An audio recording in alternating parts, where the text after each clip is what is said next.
Hi Peaches, it's Shaaba. Welcome back to my channel and thank you for clicking on another video. How are you? I hope you're doing well. It's the month of August. You're gonna get tired of hearing me saying this, but I'm about to get married. I'm terrified and also very excited, and I wanted to lean into some more relationship content on the run up to the wedding. So today we're taking a look at the subreddit relationships. Let's definitely try and learn and grow and hear other people's views as we hopefully help some people out by giving some advice of our own. As always, friends, pop downstairs, leave your own advice, let me know if you agree with mine. Just remember to be kind. And just before we dive right in, members, a huge thanks to you for helping me create this content. If you don't know, I have memberships on this channel. The structure's changed a little, no pressure to at all. If you're able to support with a backstage pass and you want to, you can help me create content by suggesting posts, helping me with titles, helping me pick other things, and you can find out a lot more about that by clicking the little join button down here somewhere. Alright, shall we get on with some relationships advice? I told my friend not to confess to her crush because of her skin colour and weight. Okay, immediate red flags. I totally appreciate we need to read the rest of the story, but did you get shivers down your spine? Because that just made me feel all kinds of icky. Let's see. My friend Tina really likes this boy Josh. We're all 18. Josh is white and one of those MAGA, pro-life, all lives matters, rich daddy guys. He said pretty fatphobic and racist things towards black people in the past, and it all got brushed over because we live in a small town where people are just like Josh. You get the picture. I get the picture. The picture isn't a pretty one. I'm sorry you're in that environment. Tina's heavily obese and black. She's like Josh since freshman year for whatever reason and has never gotten enough confidence to confess to him. She's about 500 pounds before and she's now 450, so she thinks that he'll like her now. The sad thing is she also tries to wear lighter foundation for him, but you can obviously still tell that she's black. Ooh, I don't know why, but this is making me feel so iffy. Obviously I know why. This is not a nice scenario. I feel very bad for Tina. I feel like this friend, the OP, is coming from a good place, but some of this wording. We're having this carnival in a few days and she's been talking about confessing to Josh. Our friend group, some of whom have been bullied by Josh and his friends in high school, somehow agree that this is a good idea. I didn't know how to tell her it was a bad idea. Josh has publicly humiliated skinny white girls for confessing to him. You know what he'd do to Tina. I tried to be gentle, but there's no way of telling your friend to not confess for someone because of their skin colour and weight. I tried to tell her that I was proud of her for losing weight, which I am, and her skin is beautiful, which it obviously is, but that Josh would not see that. She accused me of being a racist and fatphobic, which is so far from the truth. I feel so bad because she's crying about how she tried so hard to change. It makes me so sad that people feel that they need to change and that their value for other people depends on them changing. My friend group tells me that they don't want to be friends anymore and everyone is mad at me. I just want my friend to be safe because these boys are so brutal. I didn't know how to tell her that it wouldn't change for her. I don't know if she still wants to go through with the plan. How do I fix my relationship with my friends? How do I explain I'm not what they think? If my friend goes through with this, how can I support her when the inevitable happens? Feeling very different now than I did at the very beginning when we read out the title. OP sounds like a really good friend who's just trying to help. Number one, I relate, and honestly my biggest criticism that gets me into a lot of trouble is that I want to help people out and I say things because I genuinely want what's best for them and I'm being honest and get involved in situations, and then what happens is I get hurt. It's like you have to wait for an I told you so moment, but then you never say the I told you so and you're just like, I'm literally just trying to do what's right for you, don't hate me. And honestly this is my constant brain fart because half of me is like, I need to be honest, and if I were on the other side, you know, if the shoe was on the other foot, I would want someone to tell me before I did something that genuinely seems wrong or is going to hurt me or is not good for me for whatever reason. Do you know what I mean? Like, that's what I value in friendship. It's honesty and being able to say, hey, that's not right. This is what good friends are for. I love you. Here's the truth. Blech. You know? But at the same time, some of my very closest people in my life are like, Shaaba, stop getting involved. Get your little ass out of there. Stop trying to help people. It's not your situation. Let people do their things. It's their lives. They need to learn. I get it. And I feel like OP maybe needs to hear this too. And going forward, if this is the kind of person you are, clearly you mean such wonderful intentions. I don't think you're a bad person. But I do think that sometimes we need to choose our battles. And sometimes, as horrible as it sounds, you gotta let people figure things out for themselves. The best thing that you can do as a friend is to just be there should things fall apart. I think it also really depends on how you give the advice. The amount of times I've said, look, I'm going to say something and you might not want to hear it, but I don't want to see you getting hurt. Here are the things that could possibly happen.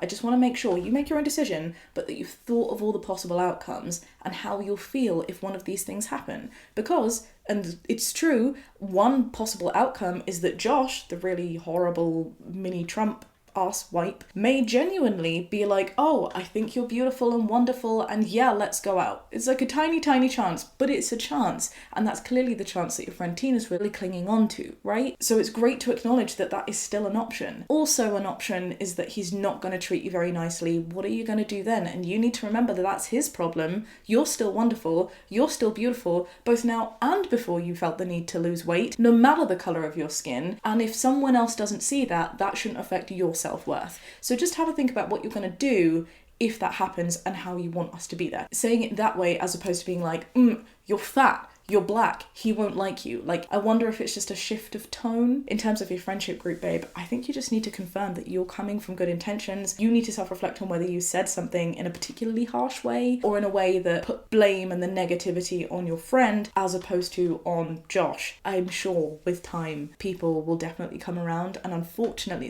it is sadly one of those scenarios where if your account is very accurate, she's likely gonna get hurt. And in the moment where she's hurt, your friends will come around and be like, I get that you were just trying to avoid this, but perhaps a little bit of humility to be like, I'm here for you and I'm so sorry that I maybe went about it the wrong way. Does that make sense? That's what my advice would be. But I feel you, babe. I feel like there are fixers in this world and we don't always need to fix things.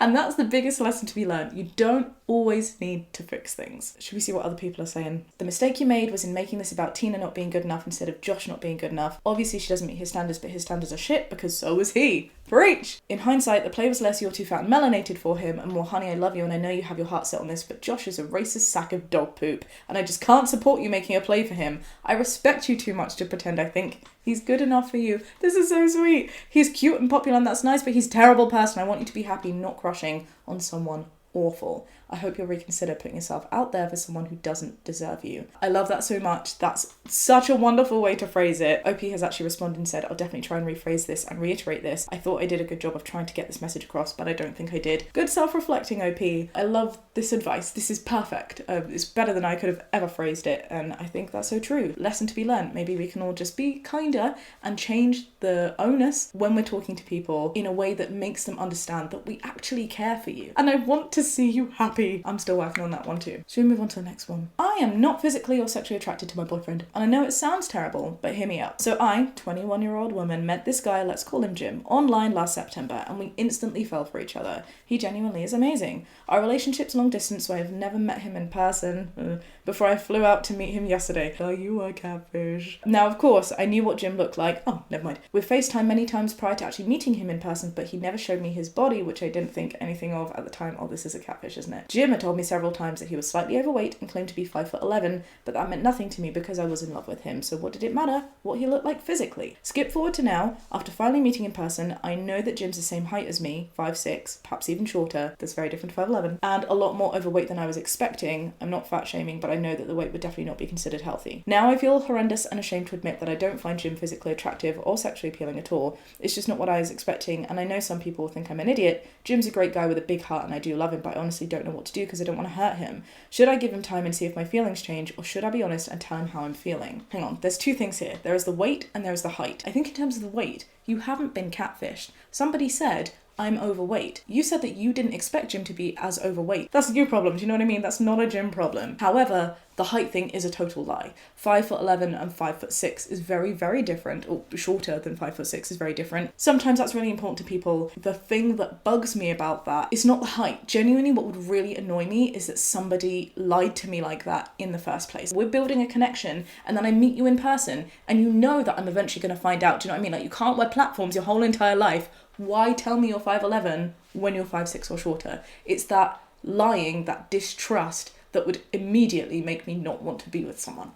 So in terms of the height thing, babe, I'm sorry you've been catfished. In terms of the weight thing, I don't know, you say that it doesn't matter because you are in love with this person, and being in love definitely does something different to how you feel about someone, even physically. And there are so many different scenarios in which this could happen. A really common example being that people gain weight or change in appearance in a relationship. We grow, we change as people, we are not static beings. Does that mean that you're not attracted to them anymore even though you've built this like in-love relationship? Maybe you need to think about your conscious bias and whether that is also feeding into your lack of physical attraction. Is it because society says fat people aren't handsome and therefore you're now like, I don't like you, even though I love you because of the bigotry that I I have that's preconditioned because it's how culture has raised me, I don't find you attractive. Because if it's that, maybe that's something that you want to work on. At the same time, if you don't find someone physically attractive, you don't find someone physically attractive. And it's actually unfair on both you and that partner to continue being in a relationship without telling him. So in terms of what you should do, 1,000,000% you should let Jim know. Whether it's the weight thing or whether it's the height thing, the fact is he is different to what you're expecting, and at the end of the day that's just going to come out as a form of resentment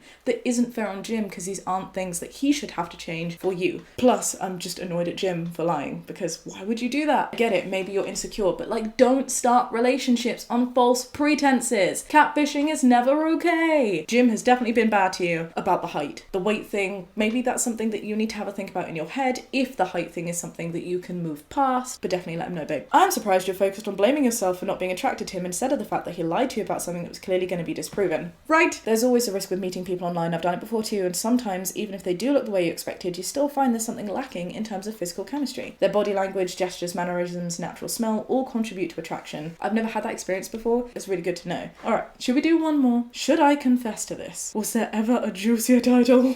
I, 26-year-old woman, have been dating my partner, 26-year-old male, for the last 8 years. We've got a great relationship. We've grown together, we communicate well, our families get on well. We've been saving up for a house and intend on buying once we're engaged. We're each other's first sexual partners and the first partners that we both brought home to meet our parents. This is so cute. Since we've been dating from such a young age, I was really naive for the first 3 years, as there was a lot for me to learn about life and relationships. Personally, I went through many changes, knowing my likes, dislikes, what career I want to be in. You are human. You grew up. I get it. I love it. At some point in our first 3 years of dating, I even had moments where I doubted our relationship because I kept listening to the opinions of others, like older adults who tell me that I need to enjoy life and experience different people before I settle down. Oh my gosh, I feel like I'm talking to myself. I relate to so much of this. Me being my naive self, listened to their opinions and it really started to bother me. So that was a phase I went through around the age of 20. It makes total sense. I see you. I hope you didn't cheat, but I see you. What's bothering me? So in the midst of me being confused, around the age of 2021, I developed a crush on someone in my class. He was clearly a playboy type, always flirtatious. I never took anything seriously because I knew it was just banter where he'd flirt with me or any of my friends. For about a month or two, he started texting me. Nothing deep or personal, but he was flirty, would tell me I'm pretty, and I entertained it. Definitely, I know this was a boundary I crossed in my relationship. I would also delete the text messages before seeing my boyfriend because I of course knew that it was wrong. Okay, I'm trying to think, if I had heard that Jamie had done this, where would I be? If you're a flirty personality, it's okay. This to me doesn't cross a boundary, but it does make me feel uneasy that you deleted the messages. If you're just being flirtatious back and forward, okay. I know you're monogamous to me. I have friends that I flirt with all the time. Jamie does too. I know nothing's gonna come of it. It's just a jokey thing. Because yeah, all of my friends are insanely attractive, as is Jamie. Who wouldn't want to flirt with these wonderful people? And yes, it would really bug me to know that someone was deleting those things. Like, I wouldn't accept that. However, hearing what you've gone through and being able to relate to that, like, I know what it's like when everyone's like, break up, this isn't okay, this isn't okay. Everyone has their different boundaries. That to me excuses it. Back then, as long as you would never do that now and you're not still feeling those needs to, you know, explore, this to me is excusable so far. I hope it doesn't get worse. There are also 2 occasions after school, oh no, where myself and Crush would hang outside class before going home and just talk about general things in life. We weren't physical at all, okay, and we never spoke about sex. It lasted for about 2 months, and at some point I came to my senses to know that it was wrong. I started to gain clarity about the type of partner that I wanted to be with, which was my current partner. Myself and Crush still saw each other around the campus and in class, but we never really spoke again. Ever since then, I never experienced something similar again. I think it was more a phase that I went through at the time. Of course, over the years, I learned who I am, what my values are, and what real respect is in a relationship, and I'd never do anything of the sort again. All of a sudden though, in the last week, after forgetting about what happened 5 years ago, I started thinking of it and feeling pretty guilty about it, wondering if I should tell my partner or not. Please advise me. That's so interesting. Here's the thing. I feel like this is going to be a bit controversial. Do you think what OP did there was okay? Because to me, truly, I think that's alright. Considering the time, you know that it was wrong, you won't do it again and haven't done it again, you stopped, and considering the stress and sort of like mental mind fluff that you were going through because of other people telling you to, you know, play the field, I think this is totally fine. If Jamie had come to me and said, hey Shaaba, I say if, this has actually happened. We've had similar conversations like this where I was like, I feel the need to tell you something. At the time it was like 5 years ago, and we spoke all night because I was just like, I don't want there to be any secrets between us, and this is how I feel, and I told you a lie this one time, and it was this, and I feel so bad about it. And as a result, I do think our relationship is so strong. So if you feel like you want to talk about it, and if your partner is a reasonable person, which I would expect from somebody who I'm thinking about marrying and moving in with, I absolutely would have that chat. I would not expect it to be comfortable, but I would definitely expect it to be healthy, and I'd be really excited about the idea of getting that off my chest, leading into conversations of what your boundaries are. And now Jamie and I still, if we find someone attractive, we're like, oh my god, that person is so hot. There are definitely people that you can see yourself flirting with and feeling attraction to. That's okay, that's not cheating. We just don't act on it if we're monogamous. It bugs me when people are like, oh, you can never set eyes on another person because you're with me. I'm the only person that you should find really attractive. No, people are beautiful. And the reality is, if I wasn't with Jamie, I know that there are other people out there that I could have good relationships with. I'm not going to, and I want to be with him, but the fact remains that there's still possibilities that could have existed, and so it would be stupid to not feel any sense of attraction just because you are now off the market. I think if you're saying that that's cheating in any way, I personally just see that as a sense of insecurity about your relationship. It just means you need to communicate more.